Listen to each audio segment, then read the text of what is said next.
வானொலியில் நீங்கள் கேட்டு மகிழ்ந்த தென்கட்சி கோ. சுவாமிநாதன் அவர்களின் இன்று ஒரு தகவல் கதை தொகுப்பினை கேட்கலாம். வாழ்க்கையில் சில சந்தர்ப்பங்களில் நாம் சில அவமானங்களை சந்திச்சே தீர வேண்டியிருக்கு. என்ன பண்ணுறது, காலம் அப்படி. அவமானப்படுறவங்க உடனே அடங்கி போடுறது தான் உலக வழக்கம். அவமானப்பட்டால் உடனே சீறி எழறவங்களும் உண்டு. ஆனால் அதையே ஒரு சவாலாக எடுத்துக்கிட்டு முன்னுக்கு வர்றவங்களும் சில பேர் இருக்கிறாங்க.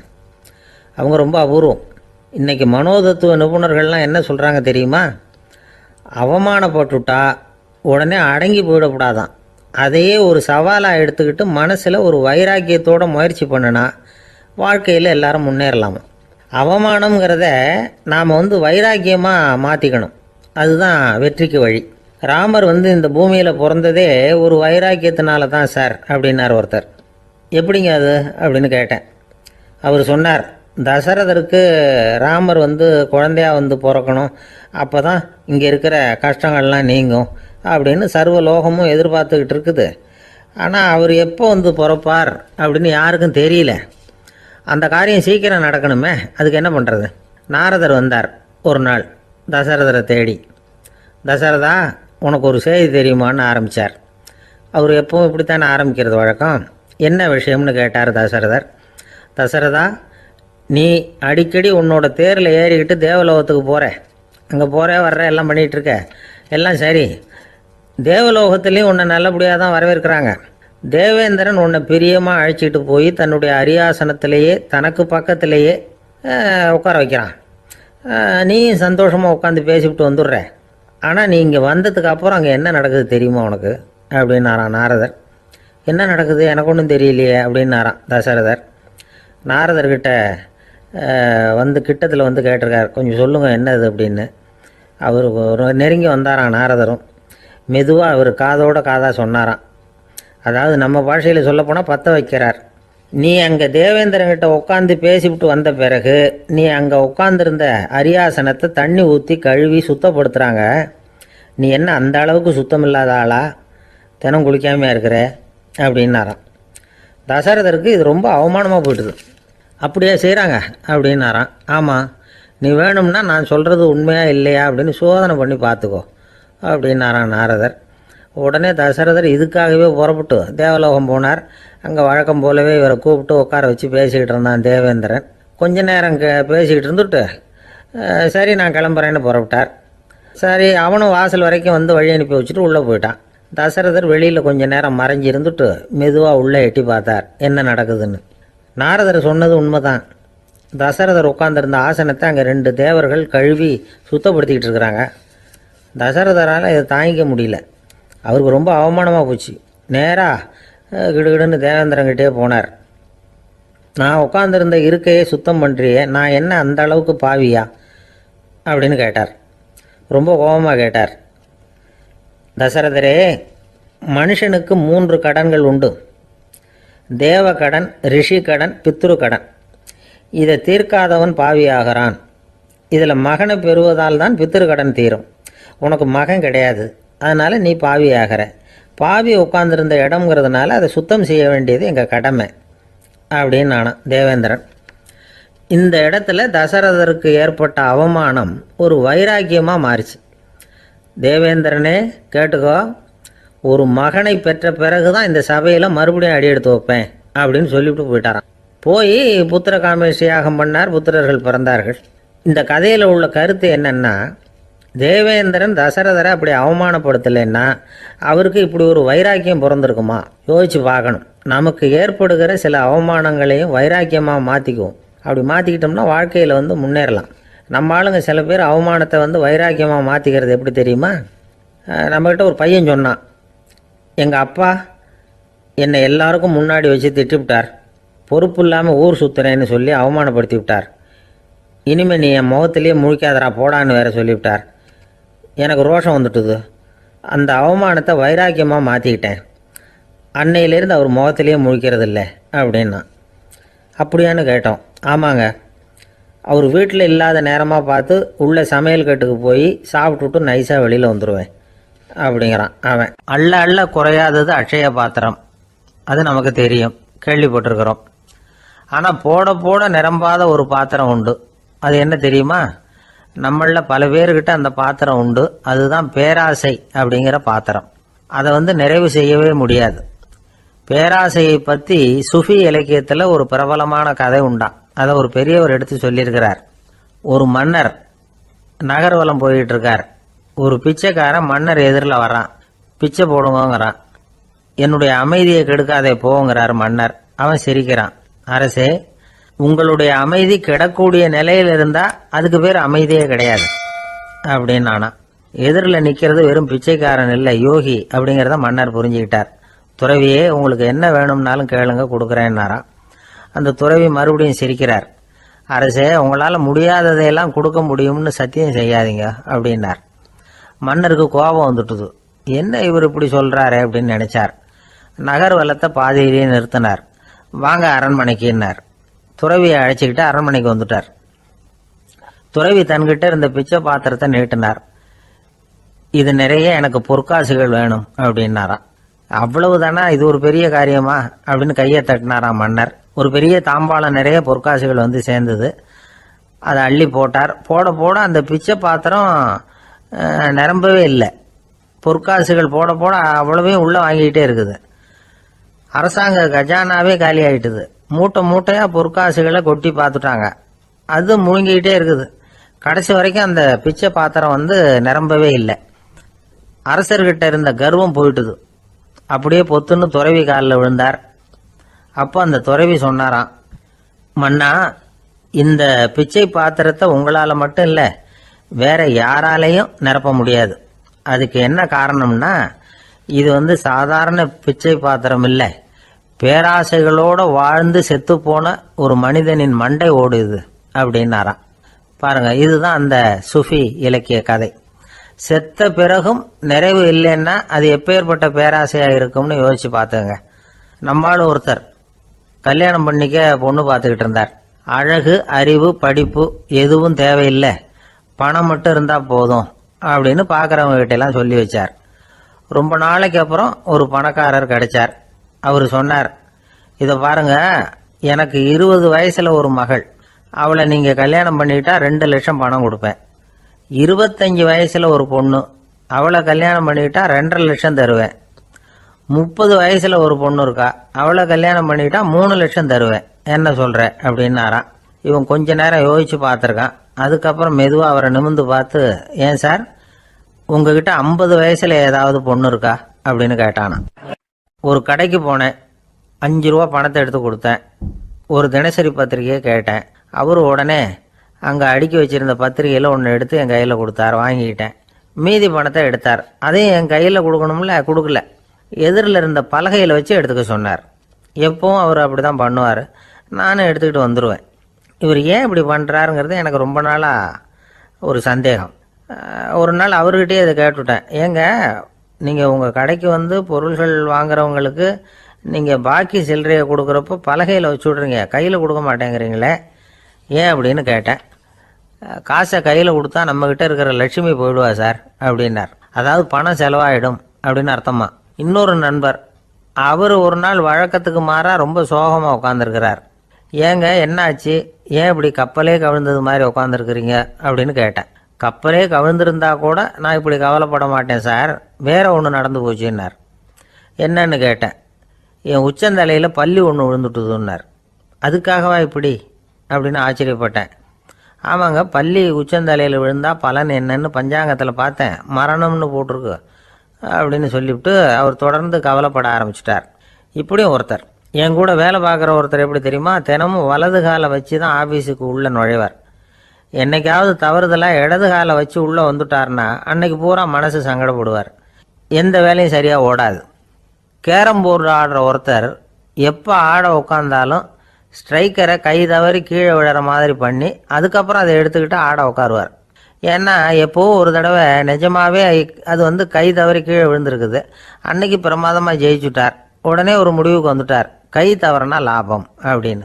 அதுக்கப்புறம் அதையே பழக்கமாக்கிக்கிட்டார். பூனை குறுக்க போனால் சகுனம் சரியில்லைன்னு நினைக்கிறவங்க உண்டு.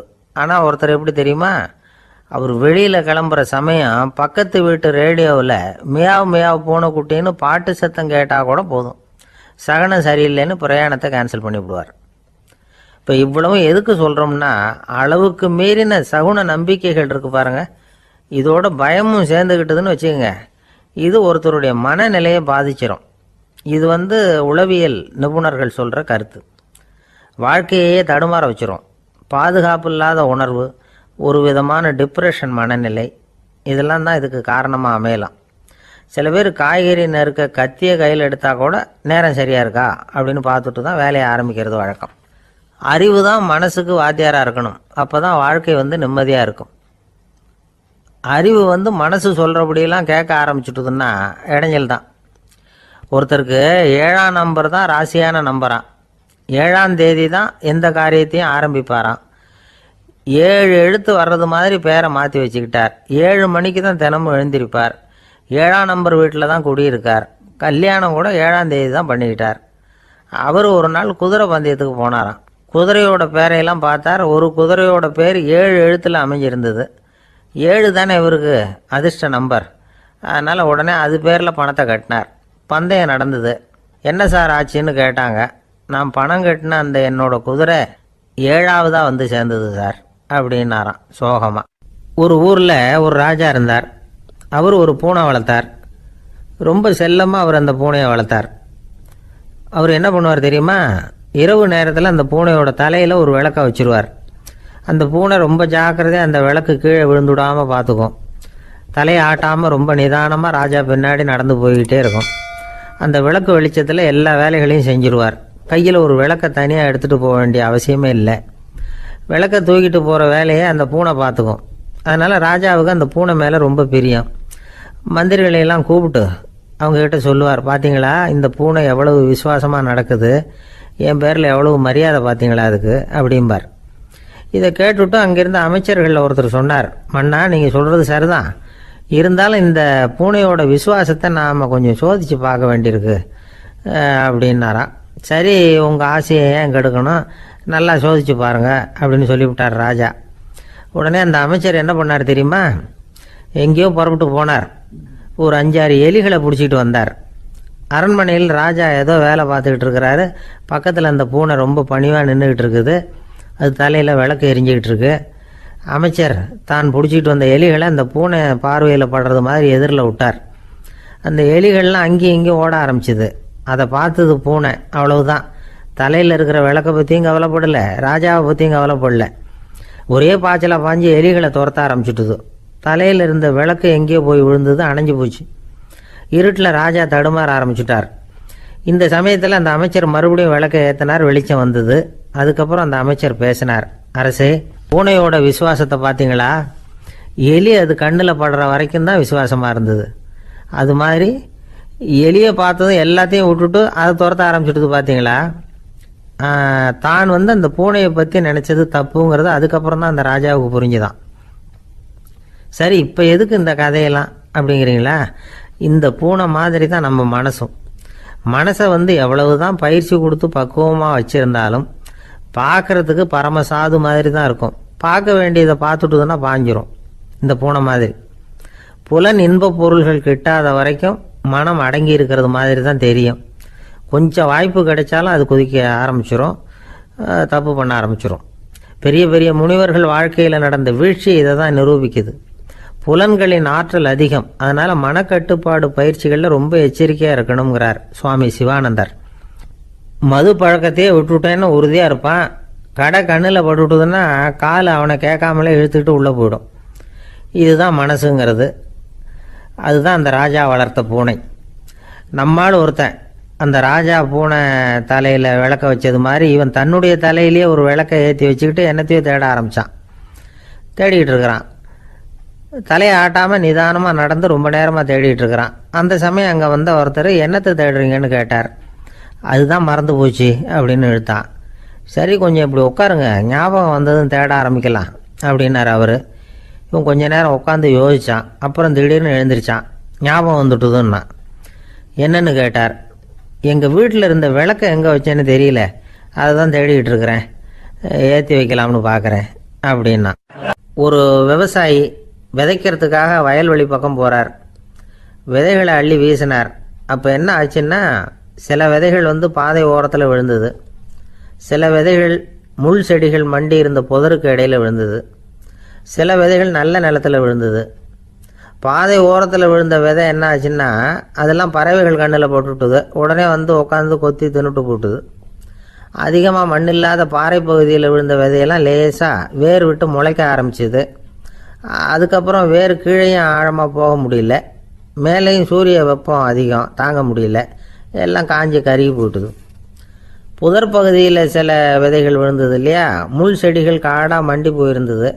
அதனால் முளைச்சி வர்ற செடிக்கு நெருக்கடி அதிகமாக போட்டுது, சரியாக வளர முடியல, விளைச்சலும் சரியாக இல்லை. நல்ல நிலத்தில் விழுந்த விதைகள் மட்டும் நல்லா முளைச்சிது, நல்லா வளர்ந்தது, விளைச்சலும் பிரமாதமாக இருந்தது.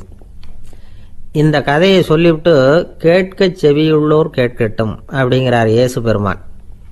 ஆமாம், இயேசு கடலில் நின்ற படகு ஒன்றில் உட்காந்துருக்கிறார். கடற்கரையில் ஏராளமான மக்கள் உட்காந்துருக்கிறாங்க. அந்த சமயத்தில் தான் இயேசு வந்து ஓமைகள் மூலமாக மக்களுக்கு பல உண்மைகளை சொல்லிகிட்டு இருக்கிறார். மக்கள் அந்த கதையை கேட்டுட்டு ஒன்றும் புரியாமல் முழிக்கிறாங்க. அதை கவனித்த இயேசு அந்த ஓமையை விளக்க ஆரம்பித்தார். இதில் அந்த விதைக்கிறவர் தான் இறைவன்.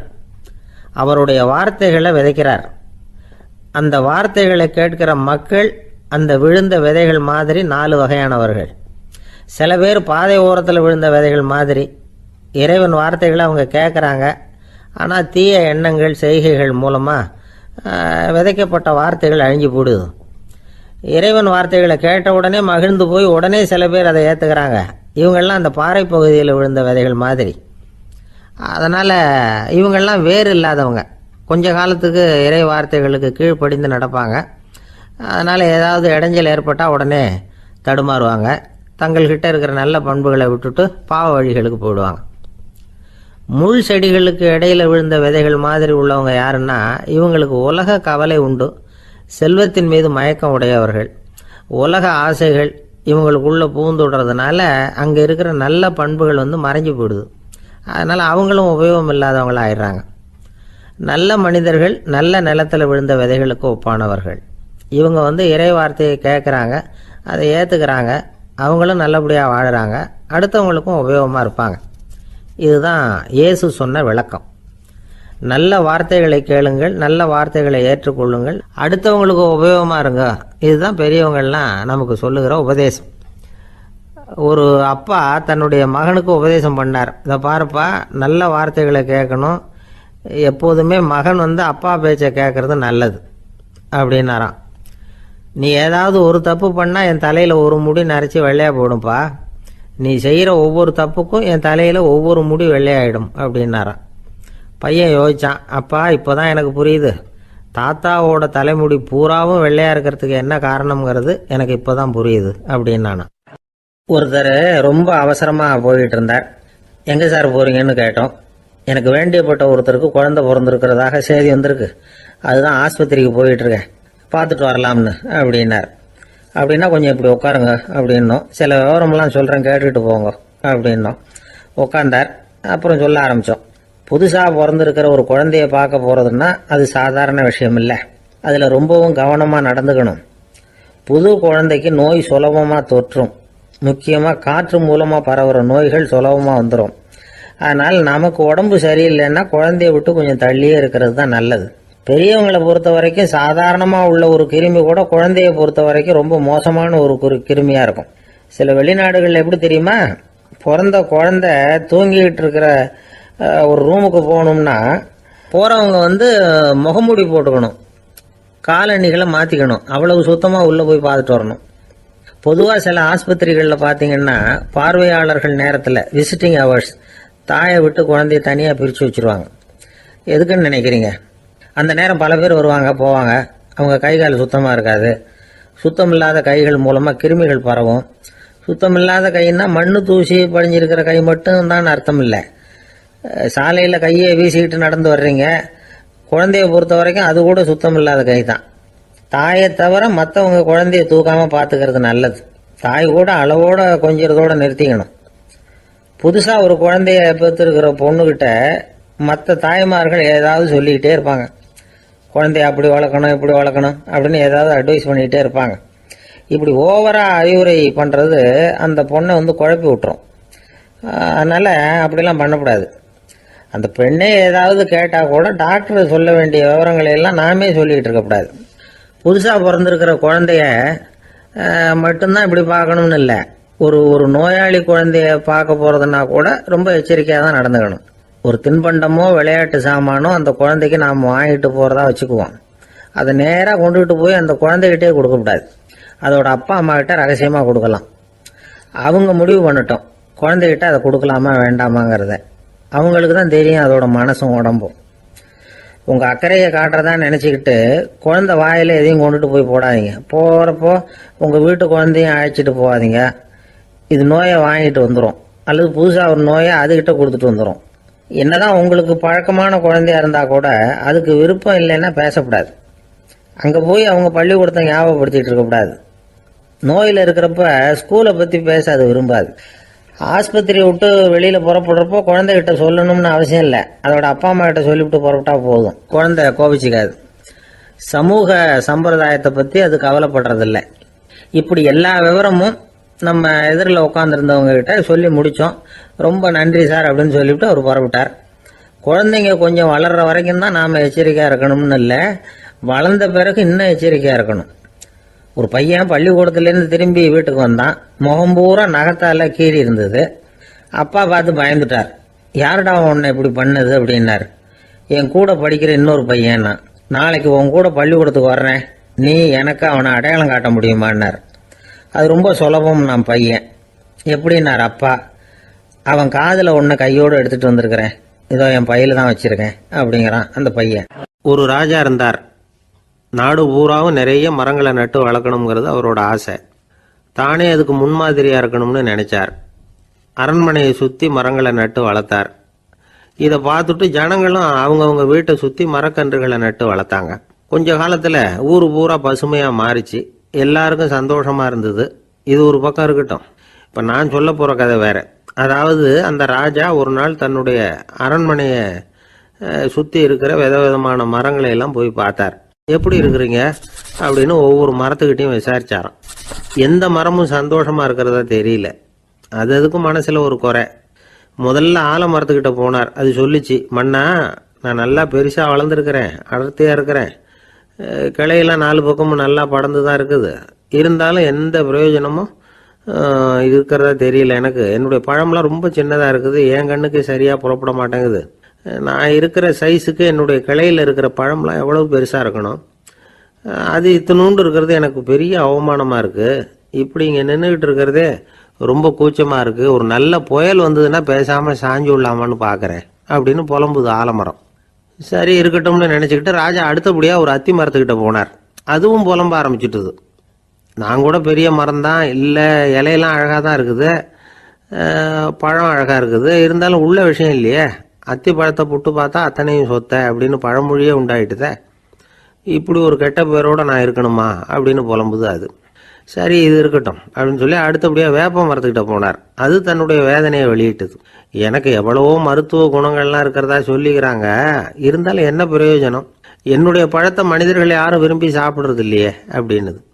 ராஜா அடுத்தாப்புல இருந்த ஒரு பனை மரத்துக்கிட்ட போனார். நான் நல்லா உயரமாக தான் வளர்ந்துருக்கிறேன், மற்ற மரங்கள்லாம் என்னை அண்ணாந்து தான் பார்க்கணும், இருந்தாலும் என்கிட்ட நிழலுக்காக யாரும் ஒதுங்கிறது இல்லையே அப்படின்னுது. என்ன இது எல்லா மரமும் இப்படி திருப்தி இல்லாமல் இருந்துகிட்டு இருக்குதே அப்படின்னு நினச்சிக்கிட்டே ராஜா அடுத்தபடியாக அங்கே இருந்த ஒரு பைன் மரத்துக்கிட்ட போனார். அழகாக உயரமாக பசுமையாக தான் இருந்தது, ஆனால் பழமோ பூவோ கிடையாது. அதை நினச்சி அது வருத்தப்பட்டுக்கிட்டு இருக்குது. ஓக் மரம் அது ஒன்று நின்றுட்டு இருந்தது. அது என்ன சொல்லிச்சுன்னா, இலையுதிர் காலத்தில் என் மேலே இருக்கிற எல்லா இலைகளும் உதிர்ந்து போடுது, முடி கொட்டின மனிதர்கள் மாதிரி மொட்டையாக நான் நிற்க வேண்டி இருக்குது, என்ன வாழ்க்கை இது அப்படின்னு சொல்லி அழுத்துக்கிட்டது. சரி புளிய மரம் என்ன சொல்லுது பார்ப்போம்னு அதுகிட்ட போனால், என்னுடைய நிழலில் யாருமே தங்க மாட்டாங்க, உடம்புக்கு சூடுன்னு ஒதுங்கி போயிடுவாங்க, அடிமரத்தை பார்த்தீங்கன்னா பட்டையெல்லாம் உறிஞ்சி பார்க்கறதுக்கே கேவலமாக இருப்பேன் அப்படின்னுது அது. முருங்கை மரம் என்ன சொல்லிச்சு தெரியுமா, என்னுடைய இலை காயெல்லாம் சாப்பிட்றவங்களுக்கு சத்து கொடுக்கறது வாசவம் தான், ஆனால் என் உடம்புல சத்தே கிடையாது, கொஞ்சம் வேகமாக காற்று அடிச்சதுன்னா முறிஞ்சி விழுந்துடுறேன், என்ன வாழ்க்கை இது அப்படின்னு சொல்லி அது வருத்தப்பட்டது. ராஜா யோசனை பண்ணார், என்ன இது மரங்கள் பூமியின் வரங்கள்னு சொல்கிறோம், மழை பெய்யறதுக்கு அதுதான் காரணம், பூமி செழிப்பாக இருக்கிறதுக்கும் அதுதான் காரணம், வீடு கட்டுறதுக்கு மரம், நாற்காலி செய்ய உபயோகப்படுத்துறதுக்கும் அதுதான் உபயோகப்படுது, மனுஷனுக்கு வேண்டிய ஆகாரங்களையும் கொடுக்குது. இப்படிலாம் இருந்தும் எல்லா மரமும் நிம்மதி இல்லாமல் இருந்துகிட்டு இருக்குதே அப்படின்னு நினைச்சார். அப்போ அங்கே இருந்த ஒரு மகிழ மரம் அவர் கண்ணில் பட்டுது. அந்த மரம் மட்டும் கொஞ்சம் நிம்மதியாக மகிழ்ச்சியாக இருக்கிறது மாதிரி தெரிஞ்சுது. உடனே ராஜா அதுகிட்ட போனார். உனக்கு மனசில் எதுவும் குறை இல்லையான்னு கேட்டார். இல்லை, நான் சந்தோஷமாக தான் இருக்கேன்னு அந்த மகிழ மரம். அப்படியான்னு ஆச்சரியமாக கேட்டார் ராஜா. ஆமாம் மன்னா, இந்த இடத்துல நீங்கள் ஒரு முருங்கை மரத்தையோ வேப்ப மரத்தையோ கூட நட்டிருக்கலாம். ஆனால் இந்த இடத்துல நடுறதுக்கு என்ன தேர்ந்தெடுத்துருக்குறீங்க, அதுவே எனக்கு பெருமை, அதுவே எனக்கு திருப்தி அப்படின்னு தான் மகிழ மரம். மகிழ மரம் சாதாரணமாக தான் இருக்கும். இளம் மஞ்சள் நிறத்தில் பூக்கள், அது காய்ந்தும் மனம் வீசும். மகிழ மரம் மாதிரி மன திருப்தியோடு வாழறதுக்கு நாம் கற்றுக்கணுமா. நாம் இந்த உலகத்தில் ஒரு நாயாவோ நரியாவோ கூட பிறந்திருக்கலாம். மனுஷனாக பிறந்திருக்கிறோம், அதுவே பெருமை தானே. இந்த நிறைவு தான் மகிழ்ச்சியின் ரகசியம். ஒரு பையன் அப்பா கிட்ட போய், அப்பா நீங்கள் இந்த உலகத்தில் ஒரு மனுஷனாக பிறந்தது என்னோட அதிர்ஷ்டம் நானா. ஏண்டா அப்படி சொல்கிறேன்னு இருக்கார் அப்பா. நீங்கள் ஒரு கரடியாக பிறந்திருந்தா இந்நேரம் நானும் ஒரு கரடி குட்டியாக தானே இருந்திருப்பேன் அப்படின்னு நானா பையன். ஒருத்தர் இருக்கார், நல்ல உத்தியோகத்தில் தான் இருக்கிறார். ஆனால் எப்போ பார்த்தாலும் முகத்தை வெறுப்பாக வச்சிருப்பார். அப்படியே வருவார் போவார். ஏன் சார் இப்படி இருக்கிறீங்க அப்படின்னு விசாரித்தோம். ஏன்டா இந்த வேலைக்கு வந்தோம்னு இருக்கு சார் அப்படின்னார். உங்கள் வேலை உங்களுக்கு பிடிக்கலையா அப்படின்னு கேட்டோம். இல்லைன்னார். இப்படிப்பட்டவங்க வெற்றிகரமான வாழ்க்கை வாழ முடியாது. இது நிபுணர்கள் கருத்து. வேலையை நேசிக்க தெரிந்தவர்கள் வெற்றி பெறுவார்கள் அப்படிங்கிறாங்க அவங்க. எந்த துறையாக இருந்தாலும் சரி, அந்த துறையில் வெற்றிகரமாக இருக்கிறவங்கள விசாரித்து பாருங்கள். எனக்கு என்னுடைய வேலை ரொம்ப பிடிக்கும் அப்படின்னு சொல்கிறவங்களாக தான் இருப்பாங்க. அப்படி இருந்தால் தான் அது வெற்றிகரமாக இருக்க முடியுது அவங்களால. ஒருத்தனுக்கு பிடித்தமான பொழுதுபோக்கே அவனுடைய தொழிலாக இருந்துட்டுதுன்னா அவனை மாதிரி கொடுத்து வச்சவன் வேற யாரும் இல்லை அப்படிங்கிறார் பெர்னாட் ஷா. ஒரு தடவை மன்னர் ஹுமாயூன் உயிரை தண்ணீர் முண்டு ஊற்றுகிற தொழிலாளி ஒருத்தர் காப்பாற்றினாராம் அந்த ஹுமாயூன் உயிரை. உடனே மன்னர் கேட்டிருக்கார், உனக்கு என்ன வேணும்னாலும் கேளு தரேன், உயர் பதவி வேணுமா அப்படின்னு கேட்டாராம். மன்னா, மக்களின் தாகம் தீர்க்கக்கூடிய இந்த பணியை விட உயர்ந்தது உண்டா அப்படின்னாராம் அந்த தொழிலாளி. அவரால் அவருடைய வேலையை நேசிக்க முடிஞ்சுது, அதனால் மகிழ்ச்சியாக இருக்க முடிஞ்சுது. நாமெல்லாம் அப்படி இல்லை. வேலை கிடைக்கிற வரைக்கும் கிடைச்சா போதும் அப்படின்னு இருக்கோம். கிடைச்சதுக்கப்புறம் ஏன்டா இந்த வேலைக்கு வந்தோம்னு ரொம்பவும் அழுத்துக்குவோம். சரி, நாம் இருக்கிற இடத்துல நாம் வெற்றிகரமாக இருக்க வழி உண்டா அப்படின்னா உண்டுன்னு சொல்கிறாங்க. அதாவது மன இயல் நிபுணர்கள் இருக்கிறாங்க இல்லையா, அவங்க அதுக்கு முக்கியமாக 6 வழிகள் சொல்கிறாங்க. நீங்கள் ஒரு அலுவலகத்தில் வேலை பார்க்குறவரா அப்படின்னா இதை கேளுங்க. அதாவது உங்கள் மேலதிகாரி எதிர்பார்ப்புக்கு தகுந்த மாதிரி உங்கள் வேலை இருக்குதா? அப்படி இல்லைன்னா முதல்ல உங்கள் வேலையின் தரம் உயரணும். உங்களுக்கு மேலே கீழே வேலை பார்க்குற பணியாளர்கள்கிட்ட நல்ல விதமாக பழகுறீங்களா? அந்த உறவு முறையில் ஏதாவது குறை இருந்தால் அதை கண்டுபிடிச்சி சரி பண்ணுங்க. நம்பிக்கைக்கு உரியவர் அப்படின்னு நீங்கள் பேர் எடுக்கணும். நீங்கள் எடுக்கிற முடிவு நல்ல முடிவாக தான் இருக்கும் அப்படின்னு அடுத்தவங்க சொல்லணும். உங்கள் தோற்றத்துக்கு முக்கியத்துவம் கொடுங்க. இது மனம் உடல் ரெண்டும் சம்பந்தப்பட்டது. அதனால் மனசையும் ஆரோக்கியமாக வச்சுருக்கணும், உடம்பையும் ஆரோக்கியமாக வச்சுருக்கணும். உங்களுடைய நிர்வாகம் செயல்படுற விதத்தை நல்லா புரிஞ்சு வச்சுக்கணும். உங்களுடைய நிர்வாகம் இப்போ ஒரு காரியம் செய்யுதுன்னு வச்சுங்க, ஏன் அப்படி செய்யுது, எதுக்காக அப்படி செய்யுது, அதனுடைய குறிக்கோள் என்ன, அது நீடிக்கிறதுக்கு காரணம் என்ன, இதையெல்லாம் தெரிஞ்சுக்கணும். சிரிப்புக்கு வஞ்சகம் பண்ணக்கூடாது, நல்லா சிரிக்கணும், அப்போ தான் அது திரும்ப கிடைக்கும். கடந்த கால தோல்வியை பற்றி கவலைப்படக்கூடாது. முதலாளி விருப்பம் தெரிஞ்சு நடந்துக்கிறது நல்லது தான். அதுக்காக காக்கா பிடிக்கணுங்கிற அவசியம் இல்லை. உங்களுக்கு ஒரு பொறுப்பான வேலை கிடைக்குது, உடனே சத்தம் குழப்பம் அப்படின்னு சூழ்நிலையை இறுக்கமாக ஆக்கிடக்கூடாது. எந்த சூழலையும் இயல்பாக கையாளக்கூடியவர் அப்படிங்கிறத காட்டணும். இதெல்லாம் உங்கள் துறையில் நீங்கள் வெற்றி பெற நிபுணர்கள் சொல்கிற யோசனைகள். இவ்வளவு விவரமும் சொல்லிவிட்டு ஒருத்தரை பார்த்து கேட்டோம், இப்போ சொல்லுங்க, நீங்கள் செய்கிற வேலை உங்களுக்கு பிடிச்சிருக்குதா அப்படின்னா. ரொம்ப ரொம்ப பிடிச்சிருக்குது அப்படின்னார். சரி, என்ன செஞ்சிட்டு இருக்கிறீங்க அப்படின்னு கேட்டோம். சும்மா தான் இருக்கிறேன் அப்படின்னார் அவர். ஜவஹர்லால் நேரு பிரதமராக இருந்த சமயம் அவர் ஒரு தடவை சென்னைக்கு வந்திருக்கிறார். இங்கே சில முக்கிய நிகழ்ச்சிகளில் கலந்துக்கிறதுக்காக வந்திருந்தார். ஆளுநர் மாளிகையில் ஒரு நாள் ராத்திரி தங்கி மறுநாள் புதுடெல்லி புறப்படுறதாக ஏற்பாடு. நிகழ்ச்சியிலெல்லாம் முடிச்சுக்கிட்டு ஆளுநர் மாளிகையில் தங்கி இருக்கிறார். அன்றைக்கு இரவு படிக்கிறதுக்கு ஒரு முக்கியமான புத்தகம் அவருக்கு தேவைப்பட்டது. அந்த சமயத்தில் உலக அளவில் ஒரு முக்கியமான பொருளாதாரம் சம்பந்தமான ஒரு புத்தகம் வெளியாகி இருக்கிற விஷயம் அவருக்கு தெரியும். அந்த புத்தகம் மெட்ராஸுக்கு வந்திருக்குமா, அது இங்கே கிடைக்குமா அப்படின்னு விசாரிச்சிருக்கிறார் நேருஜி. அவர் இப்படி கேட்ட உடனே அங்கே இருந்தவங்கெல்லாம் ரொம்ப பரபரப்பாக செயல்பட ஆரம்பிச்சுட்டாங்க. முக்கியமான இடங்கள்ல எல்லாம் விசாரிச்சிருக்கிறாங்க அந்த புத்தகம் உங்ககிட்ட இருக்கான்னு. சென்னையில் உள்ள கன்னிமாரா நூல் நிலையத்துக்கு எப்படியும் அந்த புத்தகம் வந்திருக்கணும் அப்படின்னு ஒரு நம்பிக்கை. அங்கே விசாரித்தாங்க. அந்த புத்தகம் 2 நாளைக்கு முன்னாடி தான் அங்கே வந்திருக்குது அப்படிங்கிற விஷயம் தெரிஞ்சுது. உடனே எல்லோரும் அங்கே ஓடினாங்க. அவங்களுக்கு இன்னொரு சந்தேகம், புத்தகம் வந்திருக்கு சரி, அது இந்த சமயத்தில் வேறு யாரும் படிக்கிறதுக்கு எடுத்துகிட்டு போயிருக்கக்கூடாதே அப்படிங்கிற சந்தேகம் இருந்தாலும் மனசுக்குள்ளே ஒரு தைரியம். இப்படி ஒரு புத்தகம் வெளிவந்திருக்கிற விஷயமே நேருஜி சொல்லி தான் நமக்கே தெரியும். அதுவும் இல்லாமல் உலக பொருளாதாரம் சம்பந்தமான ஏதோ ஒரு புத்தகம் அது. அதை போய் இந்த நேரத்தில் அவ்வளவு ஆர்வமாக யார் எடுத்துகிட்டு போயிட போகிறாங்க அப்படிங்கிற தைரியம். இந்த தைரியத்தோடு அந்த நூல் நிலையத்துக்கு ஓடினாங்க. புத்தகத்தை தேடினா அது கிடைக்கல, யாரோ எடுத்துகிட்டு போயிருக்கிறாங்க. நேருவுக்கு மட்டுமே தெரிஞ்சிருந்த அந்த புத்தகம் பற்றின விஷயம் சென்னையில் வேற ஒருத்தருக்கும் தெரிஞ்சிருக்குது. உடனே எல்லாரும் பரபரப்பாக அதுக்குன்னு இருக்கிற ரிஜிஸ்டர் இருக்குல்ல, பதிவேடு, அதை புரட்டி பார்க்குறாங்க யார் எடுத்துகிட்டு போகிறாங்கன்னு தெரிஞ்சுக்கிறதுக்காக. எடுத்துகிட்டு போனவங்க அதில் கையெழுத்து போட்டிருப்பாங்கல்ல, அதை பார்த்து யாருன்னு தெரிஞ்சுக்கலாம் அப்படிங்கிறதுக்காக தான் அதை புரட்டுறாங்க. அதோ அந்த புத்தகத்தோட பேர் பக்கத்தில் அதை எடுத்துக்கிட்டு போனவங்க கையெழுத்து உத்து பார்க்குறாங்க எல்லாரும். அதில் போட்டிருக்குது பேர் CN அண்ணாதுரை அப்படின்னு எழுதியிருந்தது. அவர் தான் பேரறிஞர் அண்ணா. நேரு படிக்க விரும்பின ஒரு புத்தகத்தை அதே நேரம் படிக்க விரும்பின இன்னொரு தலைவர் இவர். படிக்கிறதுல அவருக்கு இருந்த ஆர்வத்தை நாம் தெரிஞ்சுக்கணும்னா அதுக்கு எவ்வளவோ சம்பவங்கள் இருக்குது. கடைசி காலத்தில் அவர் அடையாறு மருத்துவமனையில் படுத்திருக்கிறார். அவருக்கு ஒரு முக்கியமான அறுவை சிகிச்சை செய்ய வேண்டியிருக்குது அவசரமாக. அமெரிக்காவிலேருந்து டாக்டர் மில்லர் வந்திருக்கிறார். அவர்கிட்ட கேட்குறார், டாக்டர் நாளைக்கே அறுவை சிகிச்சை செய்ய போகிறீங்களா அப்படின்னு. ஆமாங்கிறார் டாக்டர் மில்லர். நாளைக்கு மறுநாள் செஞ்சுக்கிறேனே அப்படின்னாரான் அண்ணா. ஏன் ஏதாவது நாள் பார்க்குறீங்களான்னு கேட்டிருக்கார். இல்லை, ஒரு புத்தகத்தை படிச்சுக்கிட்டு இருக்கிறேன், அதை நாளைக்குள்ளே முடிச்சிருவேன், அதுக்கப்புறம் நான் இறந்தாலும் கவலை இல்லை அப்படின்னாரான் இவர். அவர் தான் அறிஞர் அண்ணா. சங்ககால நூல்கள்லேருந்து சமீபத்தில் வந்த நூல்கள் வரைக்கும் எல்லாம் அவர் படிச்சிருக்கிறார். ஒரு திருமண விழாவில் அவர் பேசும்பொழுது சொன்ன விஷயம் இது. சங்க காலத்தில் காதலியை மணக்க விரும்புகிறவனுக்கு அவனுடைய தந்தை வீர சோதனைகள்லாம் வைப்பார். போய் புலிப்பல் கொண்டுக்கிட்டு வா, அப்போ தான் என் பொண்ணை கொடுப்பேன் அப்படின்னு சொல்லுவார். காதலன் உடனே காட்டுக்கு போவான், ஒரு புலியை கொன்று அதனுடைய பல்லை கொண்டுக்கிட்டு வருவான். அதை வீர பதக்கத்தில் பதிச்சு அவனுக்கு மாமனார் சூட்டுவார் கல்யாண சமயத்தில். இப்போலாம் காதலன் கிட்ட அப்படி சொல்ல முடியாது. இப்போலாம் காதலன் கிட்ட காட்டுக்கு போய் புலிப்பல் கொண்டுக்கிட்டு வான்னு யாராவது சொன்னால்